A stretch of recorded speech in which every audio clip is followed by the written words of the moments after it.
From the National Service of the Liberia Broadcasting System, good afternoon. This is ELBC Newsline, 30 minutes of news from across Liberia and other parts of our one world. It's Wednesday, the 20th day of September 2023.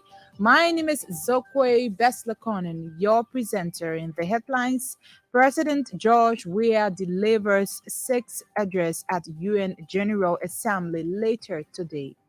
World leaders are retrospecting issues of last tenants, what they promised to do, what they call for, and what has happened, and what they're looking forward to. So yes, indeed, the president will be speaking today.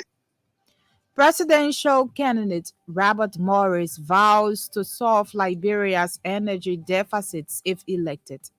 Let there be light. Let's first spread electricity in not just Monrovia, the entire 15 counties. Nothing happens without efficient power. Education Ministry appeals to school authorities to keep students in school to allow parents mobilize resources for registration. Registration is ongoing up to the end of September to give the parents more time so that they can be able to register their kids. Away from Liberia, Rwandan President Paul Kagame to run for a fourth term. These stories, plus many more developments, are all packaged into this edition of the program ELBC Newsline. We now go over to Emmanuel Colley for the Bulletin of News. President George Weah is expected to address the 78th session of the United Nations General Assembly in New York later today. According to Presidential Press Secretary Isaac Solokebe, the Liberian leader is also expected to meet with UN Secretary General Antonio Guterres before his address as part of engagements with other world leaders on the sidelines of the event.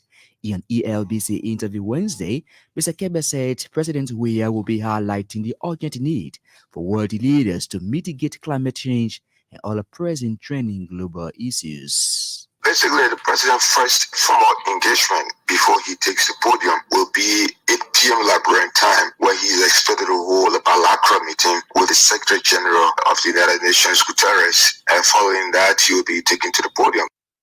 He said the president's address will also reassure the world body of government's commitment to the maintenance of peace and democracy through the holding of free, fair, and credible elections. The International Forum is an annual event that brings together global leaders for high-level debates that retrospect and discuss pertinent world issues. A presidential candidate, Robert Morris, has named electricity expansion and the use of technology as a critical areas to develop Liberia. Mr. Morris said if elected president, his government will work to ensure the efficient supply of electricity to revive the country's economy. He believes no nation has ever developed in the absence of constant and affordable electricity. Just by distributing electricity through the length and breadth of this country, government will not even have to do plenty things. The economy will start to pick up by itself. Let there be light. Spread electricity in not just Monrovia, the entire 15 counties. Nothing happens without efficient power. He added that efficient and stable electricity will attract investment, industrialization, and create a society that works for all. Speaking Wednesday on the Super Morning Show, the Liberian politician also said his government will tackle corruption, build a vibrant education system, agriculture, and strengthen the rule of law. The Ministry of Education has proposed a passionate plea to school administrators and proprietors in the collection of registration and other fees. The ministry wants schools keep their students in school while parents mobilize financial resources for registration and other requirement payments. The ministry's communications director, Marcin Blayton, said registration period runs until the end of September amid slow pace in enrollment processes at learning institutions across Liberia. Students can be going to class while registration is ongoing, but do not add late fee to registration. This is why senior management said registration is ongoing up to the end of September to give the parents more time so that they can be able to register their kids. Mr. Blayton also called on schools not to send students home for lateness. He wants school administrators punish students for lateness instead of sending them out of school to prevent them from possible involvement in unwholesome act. He spoke Wednesday on ELBC's Education at Midweek. Meanwhile, the West African Examinations Council WAEC Liberia says whilst results of some of the candidates have been withheld for alleged collusion, collusion is said to have been committed when all candidates sitting on exam writers seen wrong information. WAEC boss Dave Boto said over 700 schools colluded in the 2023 public exams. Mr. Boto noted that some schools colluded in one subject, while others colluded in two, four, and eight subjects.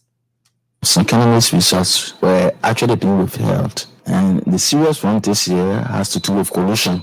In it all, we have about 730 schools. Of the 730 schools, you have variation. Some colluded in only one subject, some colluded in two, four, and the maximum number of subjects is 8. The WAEC boss spoke Wednesday when he appeared as guest on the program Education at Midweek. The Registrar and Chief Executive Officer of the Liberia Pharmacy Board, Dr. Merwan Dona, has boasted of significant progress at the entity. Dr. Dona said pharmacists in Liberia will on September 25 join the rest of the world to celebrate World Pharmacy Day. He noted that the entity, in collaboration with the Liberia Medicine and Health Regulatory Authority, continues to conduct vigorous medicine inspections to ensure quality health care in the country. The pharmaceutical sector is doing well in terms of meeting all of the basic needs of the country and strengthening the health system. He said as part of efforts to curtail the influx of expired medicines on the market, the board is working along with relevant stakeholders to begin the arrest of drug peddlers across the country. And Lofa County Superintendent William Kama is in Nima on the invitation of local authorities as part of the campaign activities for the re-election of President George Weah. Superintendent Kama told the citizens Tuesday in Kamble that the people of Lofa are reserved to join the rest of the 14 counties to re-elect the president. The Lofa County Superintendent cautioned citizens of Nima not to be misled by empty promises from the Unity Party despite having their senator as a vice standard bearer. According to him, President Weah's development records are visible and testaments of his love and compassion for Liberia. Emmanuel Colley there with the news bulletin. He will be here again with the weather update and international development. One of the big stories we are following on today's presentation, Education Ministry appeals to